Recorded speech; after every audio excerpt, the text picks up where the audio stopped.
אנחנו פה כי אנחנו במערכה קיומית שהיום מובנת לכל אזרחי ישראל. תחשבו מה יקרה אם לאיראן יהיה נשק אטומי להנחית על הרצף. אני פה בתוך הממ"ד. יתר הדירה נפגעה. אבל מי שנמצא פה בתוך הממ"ד, פה בחלל הזה. שום דבר, תסתכלו. אפילו התמונה נשארה שם. העניין הזה בעצם הוא קיבל את ההמשך של הטיל שפגע בבניין כמו. רובו ישן, לא היו בו מרחבי ביטחון למיטב ידיעתי, אבל כל מי שהיה לו מרחב ביטחון והיה בפנים, כולל פה, בחדר שהייתי בו עכשיו, ובגרמי המדרגות בבניין שנפל, לא קרה להם כלום.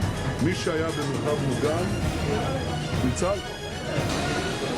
ונשמרתם מאוד על נפשותיכם, כך אתם מצילים את עצמכם. וכך אתם גם עוזרים לנו לנצח את הברברים האלה בטהרן, הם ישלמו מחיר מאוד כבד.